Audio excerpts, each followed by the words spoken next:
Is here. Sorry, Ruth, my camera wasn't working for some reason, so I had to go back out and back in. Apologies. Oh, listen, these things happen. Always the case. It's like I don't know if you've seen the show The IT Crowd, where when things don't work, they're like, switch it off and switch it on again. That works with everything. And it worked actually. Yeah, there you go. I could have a career in all sorts of IT. No, there you go. I really don't think I could. I'll stay here doing my job. Aisling, you are going to speak to us on effective communication in the workplace. So you will be able to speak for 20-25 minutes, and we'll have time for a couple of questions afterwards. As always, if you have questions for Aisling, you can send them in on the chat function on virtualrecruitment.ie, and Aisling, I'll come back to you then afterwards with the questions. So brilliant. It's over to you. Thank you very much. Great, I'll just share my screen here now. And you can see it and everything okay? Yeah, there you are now. Brilliant. Okay, thank you so much, Ruth. So today, as Ruth said, I'll be speaking to you about speaking of effective communication in the workplace. So I guess this is one area that we all kind of struggle with as well, because there is a lot of different factors. There's a lot of different stakeholders in the business, and you want to make sure that you yourself are speaking well and communicating well, and as well as the workplace also, like your bosses, your managers as well. But we can only control what we can control, and these are the aspects that I'm going to cover today. So quickly, just about me. So I know Ruth gave me a quick introduction there, but I have years of experience in HR and recruitment. So I have a lot of experience with how we communicate in the workplace between employees and employers as well. And the different issues that can come up because of it. And I coaching them on a daily basis. And then I set up my coaching and consulting business in June of last year. I took it full time, and I've been working with 80 clients one-to-one as well. I'm looking a lot in these areas of speaking up, speaking with confidence, how to get your point across effectively and communicate effectively as well. So just before we start, as Ruth mentioned, I'd like the session to be interactive. So don't be afraid to ask questions, take notes, and you can follow up with me afterwards as well, or as Ruth said, put questions in the question box, and it'd be great to hear from you.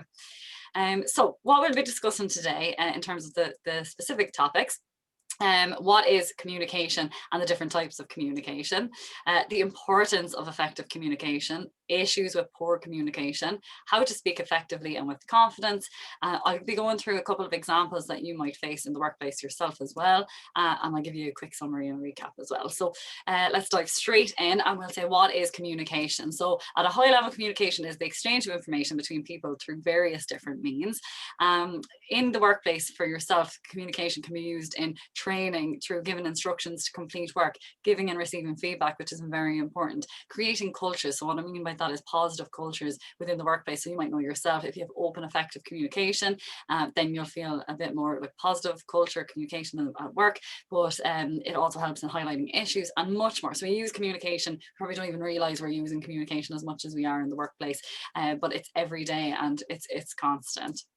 So the different forms of communication include, and the first one is written. So like that, through emails, texts, instant messages. Written is the first communication. Verbal, so that's via phone, face-to-face, in conferences. Non-verbal can be through body language, so you can tell a lot through somebody's body language. So for example, if you ask somebody, are they okay, and they're sitting with their arms crossed and with not a happy face, and they go yes, then clearly they're not okay. And that's important also to take into account when you are communicating, and particularly in the workplace. Listening, so not speaking, is so important a part of communication in every day as well. So like that, we can say like, obviously we have to speak and verbal and get our points across, but listening is so important as well. So listening to other people's point of views, listening to like what the issues are, and then making a decision from that. So they say that you should be 80% listening, 20% talking. And then of course visual, so through presentations. So these are mostly in workplaces. So like that, you might have presentations that you have to do and you're trying to communicate visually. So the importance of effective communication in the workplace. So it affects us on many different levels, but for you, you might find that you have a better working environment if everybody understands what's expected of them. So if there is open communication in your workplace, you'll understand what's expected of you, you'll be understanding what's expected of your manager, your colleagues, and things like that. So that makes it so important and so positive.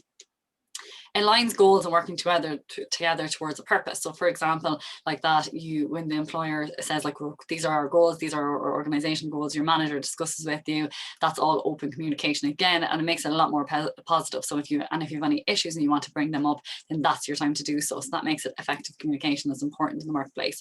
Your ability to give feedback on areas that need improvement so that you can be more productive. So if you're able to give feedback on what's not working for you in a positive way, in an effective way, then it'll make you more productive and in turn motivated as well. And it also allows you to develop your skills, because if you're getting feedback, and it's always important to be open to feedback as well, it'll allow you to develop your skills. So like that, in terms of, say if you're struggling with something, then you can speak up and say, look, maybe I need training in this. So it's really important, and you learn and you grow so much as well from that. It helps you develop a good communication in the workplace, which is very important. So if you're speaking positively, if you're able to speak with authority, with influence, then it builds up your good reputation in the company, and people will know you for that, or in the workplace. And that in turn increases maybe your chances of promotion or moving up the ladder, for example, which in turn then increases your motivation, and then contributes towards job satisfaction and fulfillment. So this is something that, again, I've been working with clients with. I've actually put out polls on LinkedIn as well, and a lot of people aren't feeling fulfilled in their career, and this could be a very important aspect of like speaking up and communicating effectively of why you're not feeling fulfilled. Can you move departments, for example? That all contributes. So effective communication is vital in the workplace. And it's important to look at the issues with poor communication. So you might be experiencing this as well, and we'll cover that as well, and how to kind of address these issues. But if there is poor communication, it can often leave you feeling like you want to maybe leave your job. You might feel demotivated. You might even feel angry and frustrated. So I completely understand it. And like that, sometimes that's why it's so important to work on speaking up, giving your opinion. But again, not in a complaining manner, more in just really effective. And it's like, this is what I want. This is the solution that we can possibly reach before you think of leaving, because you often feel like there's nothing you can do about it. But if you've sat there and you're feeling really hard done by of something that happened in the workplace, or something that's not going well, or you're overworked or something like that, then leaving the job isn't always the answer. Like sometimes if you sit down and you schedule and you speak with your manager, like that can often really feel like, change things. You'd be really surprised. Like I've often seen it when I've been working, somebody was frustrated, and like when they did speak to the manager was very understanding. And sorry, I just got a note saying your connection isn't here. I hope you can still hear me. Maybe you'll send me a message if not. But yeah, so if you prepare your message, you build confidence, and so you can convey and change. It can change everything essentially. So it's always important. Don't look at leaving first. Maybe always look at seeing what you can do in order to change things. Yeah. I hope you can still hear me. Okay, so just to go over general characteristics first of effective or positive communication in the workplace. So what I want to do is just cover this generally first, and then I'll go into a bit more detail in a second then. So first of all, always, hold on here.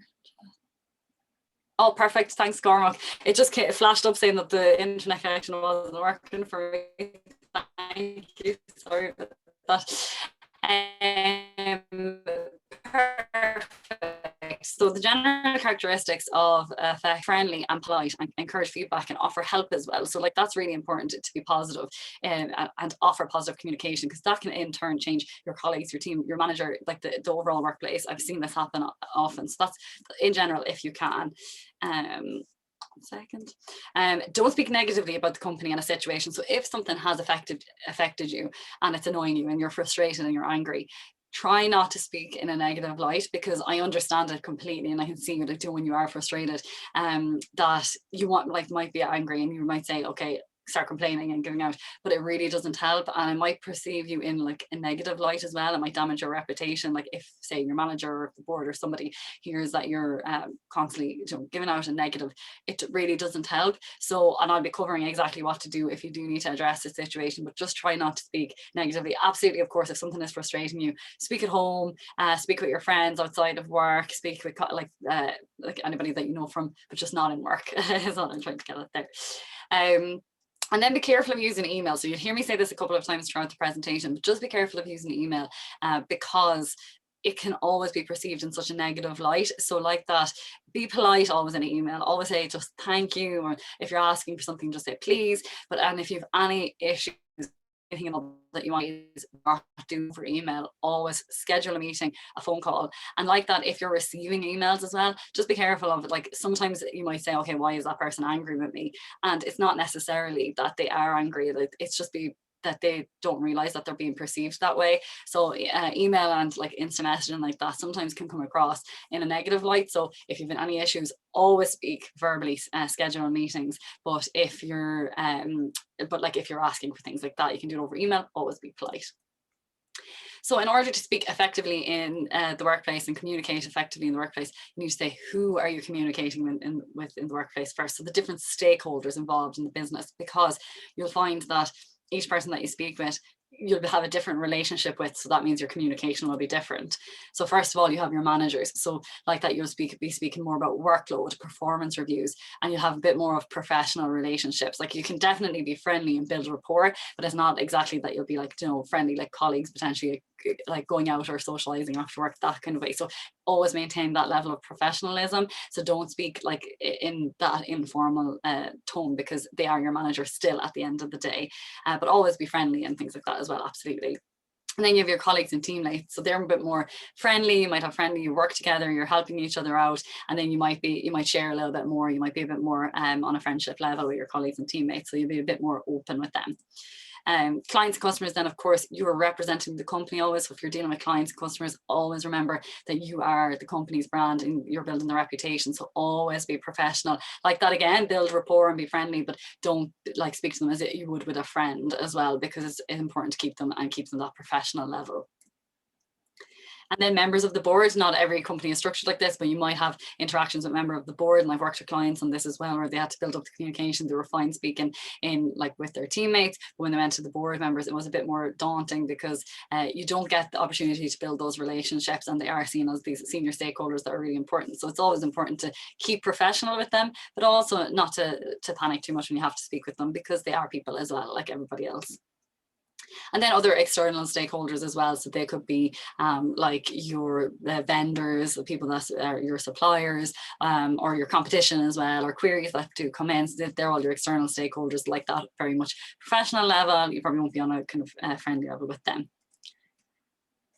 So again, communication with each stakeholder can be very different. And in order to build relationships and communicate effectively, you will have to deal with each stakeholder differently. Okay, so knowing that, how do you speak up now and communicate effectively? So there's different factors that you can always take into account. So like that, if you have an opinion that you want to share, or any situation, so like that, you want to ask for a promotion, you want to offer your opinion for a process that you want to improve, or you want to highlight an issue, for example, these are the steps that you can take. So first of all, again, in reference to my previous slide, know who you are speaking to. So analyze the list of stakeholders and prepare accordingly. So if it is a manager, so if you know the person and know them on a friendly level, like your manager, are they receptive to new ideas? How do they communicate? Like if they're open, then you can go in a little bit more friendly, but also have like your case presented factually, but also it's a bit more friendly. But if they're more closed off and not as agreeable to new ideas, then you have to go in a bit more formally and say, look, can I sit down with you? Do you mind if I bring up this? I have an idea about something that can really solve an issue. Start with the solution as opposed to going in on a bit more of a friendly term. And I'll be covering these in examples in a couple of minutes. So yeah, I'll cover that. And then, but these are just important to know. Detail exactly what message it is that you'd like to get across, so be clear and concise. So if you're going in, if you're speaking about anything, always be clear of what your message is. Like, what do you want from it? Because if you go in, you're highlighting an issue and then you don't know what you want from it, they'll ask you. So your manager might say, okay, well, what do you want? Or your colleague might say, what do you want from this? And if you don't have the answer, then like, it doesn't look good. Like you want to go in, you want to know by bringing something up, what is the message that you would like from that?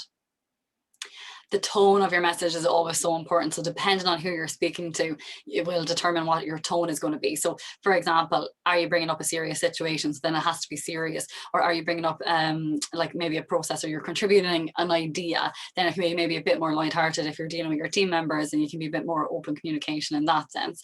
Does it have to be influencing? So for example, if you're trying to speak up, like you're trying to get a promotion, or you're trying to convince someone around your way of thinking. You have to be very much structured. It has to be like, influencing, like strong, assertive.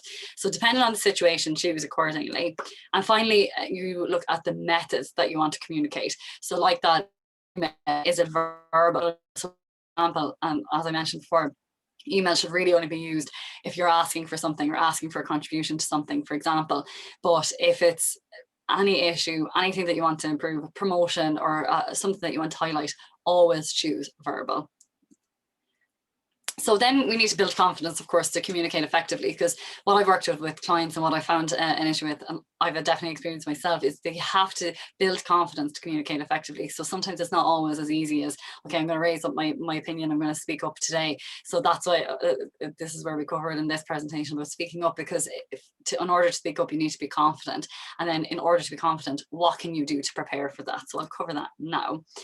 So firstly, analyze the situation and always try to be objective. So see it from both points of view. So what I mean by that is, for example, if you're going in, you want to improve, you want to suggest a process improvement because you want to improve like time efficiency.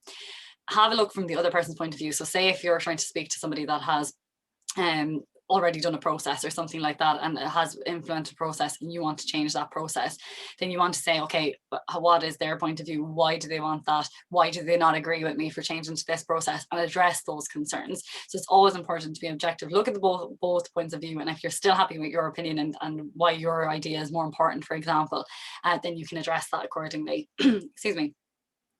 And then you need to become self-aware and analyze your strengths to back up the topic that you were speaking about. So this is very important. So self-awareness and analyzing your strengths. So look at your experience, or is it something that you've learned, or something that you've read about, or something that you've seen that worked somewhere else, but you might not necessarily have the experience in.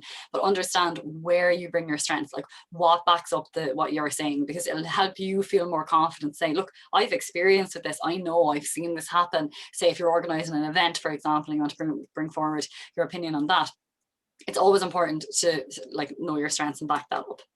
And then prepare the topic that you want to speak about inside out. And the reason I say that, so say for example, if you're improving a process, you want to know everything that could possibly be asked about it. So if you're introducing a new process, what are the benefits? What are potential issues? Have anyone experienced it in the past? Because what happens here is somebody might ask you a question, and if you're not fully prepared with that topic inside out, you might not feel confident to answer it. You might not feel confident to bring up the point at all. So once you prepare it inside out, you'll be surprised at how much then you feel confident going in and saying, look, I know it inside out. I know what they might ask.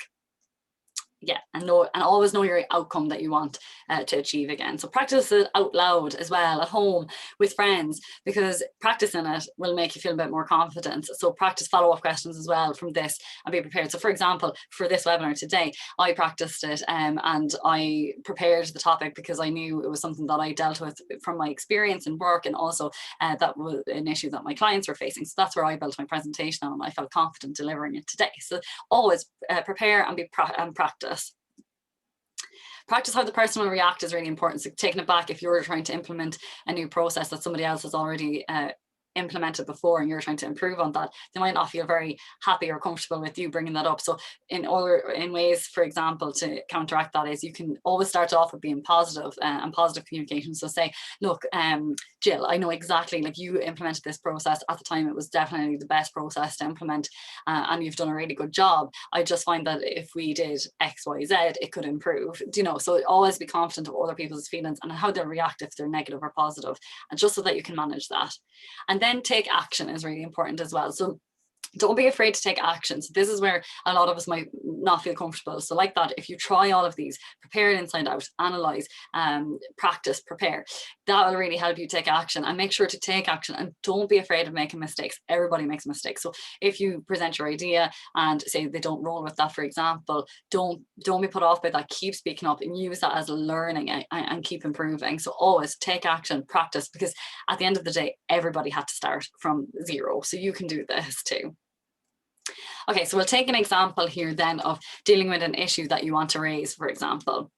So this could be an issue with a colleague, a work task, or a manager, for example. But for this one, I'll take that you have an issue maybe with your manager that you want to raise, that you're feeling overworked and there's a lack of support. So how do you tackle this issue? First, you look at your method of communication. So it'll have to be face-to-face or verbal. Again, do not do this over email. Structuring your case. So you need to be calm, fair, build a story, give examples, and provide solutions. So like this is when you're going in and you're preparing, always be calm, fair, and build a story. Because if you go in and you want to say, okay, I'm feeling overworked, but you can't say exactly how you have been overworked, then there's an issue there, you know. So always be calm, give your examples, and always go with solutions, because that's one thing that I've always learned. If you go on to bring up a problem, bring up what your solution is. And again, this is linked to knowing what your outcome is. Be prepared. So if you're feeling overworked, give the facts of the amount of the work that you have to manage, give suggestions of what you want to prioritize, ask, is it possible to get help, for example, and then be prepared for for follow-up questions or a deep dive into your work. So like that, be prepared for every outcome. So if, say, he or she comes back to you and says, I don't feel like you're overworked, then you want to have examples and say, look, these are everything that I've done. This is what I've tried to manage. This is what I've tried to prioritize. I'm working late every evening. It's just not working. So, and then they'll be asking questions, okay, well, what are you working on? And have all of that prepared. This is effective communication then. And a really important thing to note is, do not go in and complain that you're overworked or you're fed up, or that, you know, like, so if you went in and said, look, I'm just sick of this, I'm overworked and I want something to be done about it, then that's not very effective, because you haven't gone in, you haven't stated your case, you haven't stated why you're overworked. You're coming in maybe with an aggressive or an angry tone, and that automatically makes the other person go, okay, well, why would I help this person then? You know, so it's just so important to just take the time, prepare your case, go in, but also try to be like a little bit assertive. Like, know when you've prepared your case, you know, you will be assertive, and then you'll know, okay, this is what we have to do. Quickly into another example. So for an example, then, if you wanted a promotion, so you want a promotion, your method of communication again is face-to-face, verbal, and listening. So listening is also very important here, and actually in the last example as well. So listen to the feedback, and then you can address each issue that if your manager brings up, for example. So structuring your case, prepare all of your responsibilities, your achievements, where you've gone above and beyond, why you're operating at the next level. And even at this point, I always recommend with clients as well to go in, prepare a job spec. So say if you feel like you're operating at a HR business partner level, but you're a HR advisor, for example, get a job spec of a HR business partner and say, look, these are all of the responsibilities that I'm actually doing at the moment. So I do feel like I'm that next step up. So just have backup evidence, and again, build confidence in your case. And then your tone. So here again, it should be assertive and confident. So before you go in, really have a pep talk with yourself and say, look, I know I'm deserving of the next step. Like, I know that I deserve this step up, and that you're showing this as well. And preparation here is prepare what your next steps will be if they said no. So like, ask them for the reasons why not and what they might bring up. So if they have, so just for your own mental preparation when you're going in, if they say no, address it. So say why not, say when would it be possible to get promoted in the future.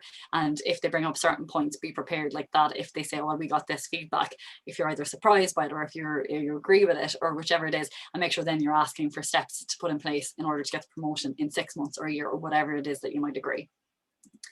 And then the last example that I have here is that you want to contribute your idea with confidence. So like that, you're sitting in a meeting with a team, or you're meeting up with the board or something like that, and you want to contribute your idea and you want to do it with confidence. So we'll take the process that you want to improve. So method is face-to-face, verbal, visual, listening. So like that, you might have a presentation that you want to provide. So structuring your case here is the issue with the process, prepare problems that are currently with that process, the benefits from your solution, and then say where you might have had experience with it before. So statistics are always brilliant when you're trying to bring up and contribute your idea with confidence. So like that, I've seen it improve time savings by 10%, 20% or something like that. So that's structuring your case. Then your tone, again, here you have to be assertive and confident, but also put calm here, because you want to be receptive. So if you're bringing up an idea, you want to get other people's opinions, you want to see what they're thinking, and then respond in a polite and factual manner. And then be prepared for follow-up questions. So if they're not agreeing with you, how will you address their points, and what is your point? So again, be clear on your point, be clear on what you're delivering, and then you'll be able to address it accordingly. I'm just conscious of time here. But yeah, once you're clear of your point and you have you're prepared and you've practiced, then you'll be well able to answer these questions. And an important thing is, if you're not able to answer the questions that come up as well, don't be afraid to say, actually, that's a good point. I'll take a note of that and I'll come back to you on that point later. So I'll contact you later, either via email on your point, or we'll arrange another call or a meeting or something like that. So just don't be afraid of what, like, because that might stop you from contributing your idea or speaking up with confidence. You're like, what if I don't know what they ask me when they come back? It's absolutely fine and it's completely normal. You just say, great point, I'll take it down, and then I come back. I've done that numerous amount of times. So the recap on how to speak up and be effective in work is to be prepared. Always know who you are speaking to, what you want to end the community. Be clear, prepare for follow-up questions. Build confidence. So through practicing and speaking up, like the only way to do it is practice and give your opinions, and then learn from each experience when you have spoken up. It can be the difference of leaving your job or staying, depending on the situation as well. So I think that that's really important to highlight also. So like that, it might not be the decision to leave. This could definitely be overcome it. Try and try again. So I know I mentioned it a couple of times, but it is just so important in order to speak up and have that confidence. It's just try again, learn from your mistakes. And thank you for joining. Thanks, Ruth. That's all you have to say. No worries.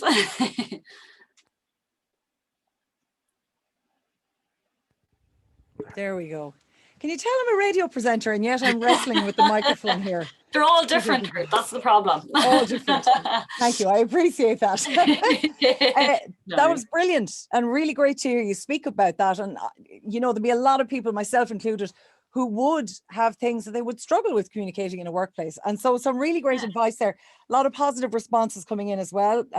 Great. Mila says, this is the most interesting presentation and exactly what I was looking for. And we do have one question. So this comes in from Mark. He says, can age be a difficulty when you were in account management and telecoms and financial analysis software, took voluntary leave, traveled the world for 4 years, came back, and now trying to get back into that area, but finding it hard because of advancement in industries and doing another job I don't enjoy. I'm now in my late 40s. There's a lot in that question, but is age a difficulty in I think actually that might have been relating to the previous speaker. Sorry, I think that my messages are maybe jumping around here. That's no worries. Yeah. Okay, well, I can answer it anyway. So like age, like I think it's a very good topic. Like just while I'm there, I know I understand what you mean that in terms of age and you're changing career and you're kind of you've jumped around a bit. Like I find more and more now it's not. And like if you're in account management or if you're in sales, just get clear on what it is that you do want and then pull from your experience. So like that traveling is amazing. You've dealt with different cultures, you know, like you've seen the world, you understand how to interact differently, and for communication. I think it's fantastic. So I think like in terms of jumping around and don't worry about that, but it's all about building your CV, your cover letter, your LinkedIn, your profile, and making sure that you're selling your skills correctly. Like don't just build that confidence in yourself to say, okay, so I have moved around and I have changed around, but you know, it's still all really valuable, those skills. So you don't have to hide it, I suppose. You can turn it into one of your personal advantages. Yeah, exactly. And like your personal development and like the skills that you've learned from that in terms of getting in. So yeah, and it's just about structuring your CV in the right way to show that. And then in your cover letter, say like, look, what are you really passionate about? And I want to get back into account management. I'm so looking forward to excel in my career in that. And that's a good example. And I have to say, I really like your ABC, always be calm. Yes. And be careful of what you're writing on email, because it may come back to haunt you at some stage. Oh, absolutely. Yeah. And bring know your end game, bring your solution to the table when you are taking that leap into communicating. Yes. Taking that extra step in the workplace. It's always really important, because like that, if you ever come to anybody and you're not given a solution, then they'll say, well, what do you want me to do about it? Yeah. So it's always important. It seems maybe a tiny bit unfair, but I mean, it seems much more proactive, I suppose. If you can give them a workable solution, it's better for everyone in the end. It'd be more effective in the end. Yeah. Great. Actually, I see you have your email address, your web address, and your Insta at there. And we have all of your details. Listen, it was a real pleasure to get to hear you speak today. Really fascinating. And thank you for all of your insights. Thanks, Ruth. I really appreciate it. Thanks for having me as well. Not at all.